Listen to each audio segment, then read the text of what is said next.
secretario Ebrard, buenas noches. Hola, ¿cómo estás? Buenas noches. Un saludarte a ti y a todo el auditorio. Buenas noches. En estos días le habrán zumbado los oídos porque me he acordado mucho de usted, de lo que ocurrió hace 6 años cuando era el secretario de Relaciones Exteriores y nos convocó en un par de ocasiones allá a la Cancillería para contarnos cómo iban los diálogos en aquel momento con el primer gobierno Trump. ¿En qué se parece, Marcelo, lo que ocurrió hace 6 años a lo que estamos viviendo hoy?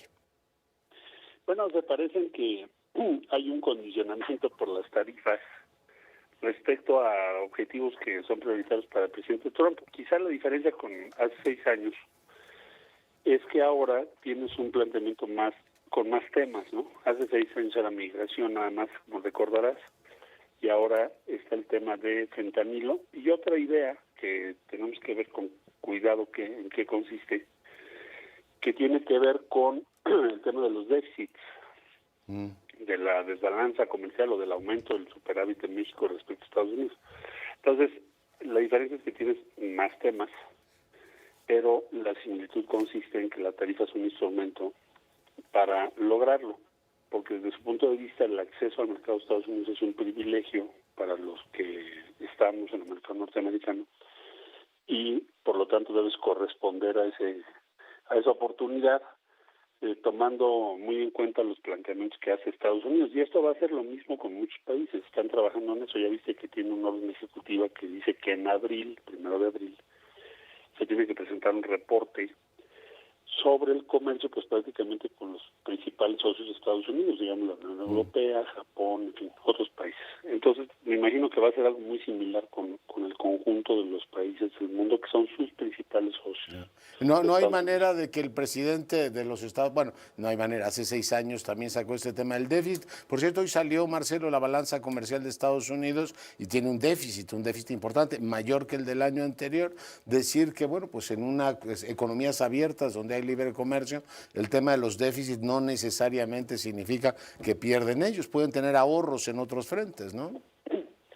Pues mira, lo primero que habrá que considerar es que en números redondos, sobre todo en lo que tiene que ver con, sobre todo vehículos, que viene siendo nuestra principal exportación, más o menos en un promedio el 40%, 35-40% de los vehículos que exportamos son componentes de los Estados Unidos, importados a su vez por México, que forman parte del producto final que estás exportando. Entonces, cuando hagamos si se pudiera hacer, digamos, un desglose de ese déficit comparado respecto a lo que importamos, te vas a dar cuenta que no es tan grande como ellos suponen. Pero por el otro lado, de lo que estamos importando, que no son las piezas que te acabo de comentar, pero que son, por ejemplo, los granos, como puede ser el maíz, que es una importantísima importación en México, o evidentemente el gas, que por eso Texas es nuestro principal socio, pues esos productos no tienen ningún componente mexicano. Entonces, a la hora que haces la balanza, pues el déficit no es tan grande como aparece contablemente.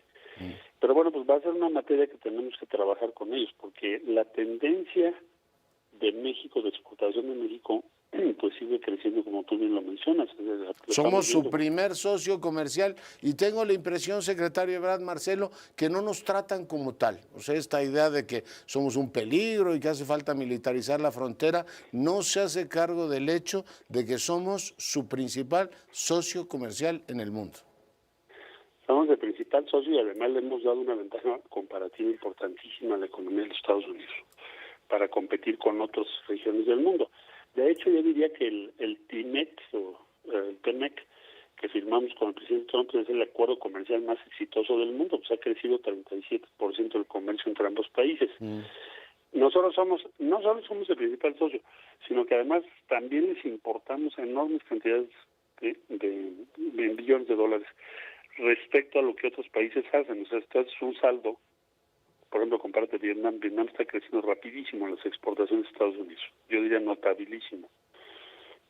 Su tasa de crecimiento superior a la de nosotros. Pero no importan absolutamente nada de Estados Unidos. No llegan a 10 centavos por dólar. O sea, y nosotros como 500,000 millones de dólares al año, ¿no?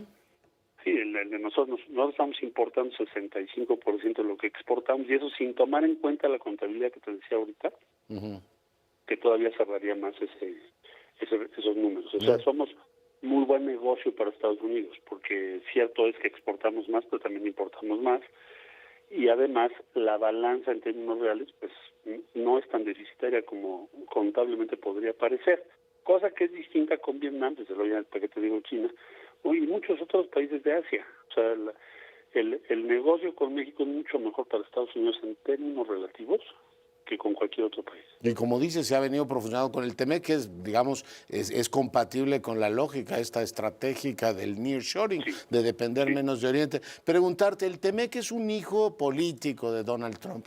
¿Tú sientes que sí. hay incentivos para revisarlo completo o para renegociarlo completo? ¿O el año próximo vamos a ir a una revisión? Bueno, he oído muchas versiones, la que publicó el Wall Street Journal. Te lo pregunto a ti. ¿Tú cómo lo sientes? Yo creo que va a ser muy importante este mes, donde vamos a tener, yo estoy pensando que con el secretario de Comercio Lutnick, pues tendrá una reunión ya cara a cara seguramente la semana que entra. Y con Jameson, que era parte muy importante del staff de Bob Lighthizer, cuando se hizo la negociación del tratado actual que mencionas, que va a estar a cargo de USTR y probablemente también sea la semana que entra que ya esté ratificado. Entonces ya ratificado nos podemos sentar y vamos a poder definir, bueno, qué es lo que está de por medio y cuál es el escenario que prevén. Porque hay como una contradicción esencial. O sea, por un lado, quieres ser más competitivo frente a tu principal adversario que se llama China. Es tu adversario tecnológico, es tu adversario financiero, es tu adversario comercial. China está en un proceso de expansión, Sí. mientras que Estados Unidos de repente te da la impresión de que está en un proceso de retracción, ¿no? Por ejemplo, el poner esos aranceles es una retracción. Lo que vas a hacer es reducir tu presencia en el exterior, pensando que tu mercado es el más grande del mundo, pero ya no es tan grande como era. Hay otra economía que compite contigo. Y Entonces, además está en expansión. Llamó la atención que los aranceles eran más duros a la familia, a los socios comerciales, quebrantando el espíritu del TEMEC, que a los chinos, que fue el 10%, Marcelo. exactamente. Entonces, por ahí inclusive, no sé si llegaste a ver un artículo muy interesante en The Economist, diciendo, bueno, es que están preparando un acuerdo con China, ¿no? A ¿Y lo por mejor qué sería? Musk lo está pensando, Marcelo. Pues yo creo que el propio presidente Trump. Mira. Entonces, en resumen, veo yo que son objetivos que son contradictorios. Por un lado, quieres competir mejor o ser más competitivo respecto a China, reducir tu déficit en total respecto a Asia, y por el otro lado quieres o planteas ponerle aranceles al principal socio que te da competitividad respecto al Asia. Pues sí, es Entonces vas a tener que bastante. escoger cuál es el objetivo que quieres. Sí, sí. Y ahí tenemos un espacio muy importante para nosotros. Están presionando mucho en lo comercial para obtener, digamos, algunos objetivos en seguridad. Hace 6 años el plazo fue de 3 meses, de 6 meses, o también fue un mes, Marcelo, para una evaluación de cómo había reaccionado México. Bueno, hace 6 años esto fue un planteamiento de una semana no tuvimos tanto tiempo o anuncio previo de los aranceles. Y segundo, después acordamos una reunión en los 45 días. No pasó los 45 días, se prolongó más. O sea, la siguiente reunión que tuve yo con el presidente Trump fue en septiembre. Entonces, digamos que fácilmente rebasamos los 90 días. ¿no? Pero... Y ahora mismo, pues no hay métricas, ¿no? Será una evaluación más bien cualitativa que harán los Estados Unidos, ¿no? Pues mira, la lógica de lo que fue la llamada, que yo vi muy bien a la presidenta Sheinbaum, la verdad, porque pues estábamos en una situación muy difícil, ¿no? Entonces, el razonamiento básico es ¿por qué quieres poner las tarifas de antemano cuando todavía ni siquiera sabemos en qué no estamos de acuerdo? Es decir, no conocemos, más allá de lo que se dice en medios, qué es el planteamiento en seguridad y cuál es el planteamiento en comercio, ¿no? En comercio, en inversión. Entonces, ¿por qué no? Mejor hagamos una pausa y tratemos de entender qué es lo que ustedes plantean o cuáles son sus objetivos y qué es compatible para México y qué te puedo proponer. Porque ni siquiera me has escuchado, no sabes qué es lo que propongo. Y entonces lo persuadió, porque el argumento de nuestra presidenta fue el costo del 25% para tu país es enorme. Vas a meter una desestabilización en el mercado y en la economía de los Estados Unidos.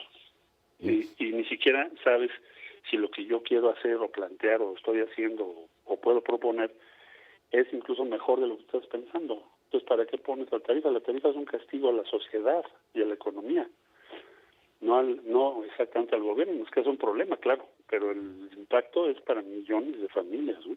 Ya. Entonces, bueno, ese efecto ese argumento tuvo resultado. Y ahora lo que haremos, por ejemplo, en unos días, ya te podré yo decir, mira, lo que plantean en términos de comercio e inversión es esto, porque hoy en día nadie lo sabe.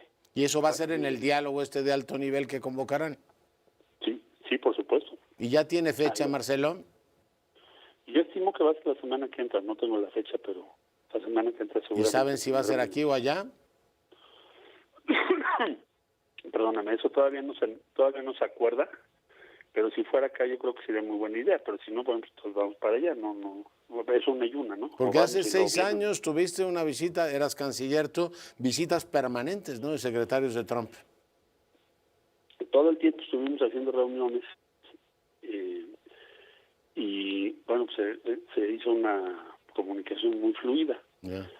Pues de veremos. Que ahora, pues, supongo yo que algo muy similar va a ocurrir. Sí, por eso digo que hay que leerla, no se repite nunca la historia, pero sí aprende uno de lo que ocurrió hace 6 años y a ti te ha tocado vivirlo en primera línea. Marcelo Ebrard, secretario, muy agradecido como siempre. Gracias a ti y un saludo. Muy buenas noches. Gracias. Saludos. Con esto nos vamos, Cintia.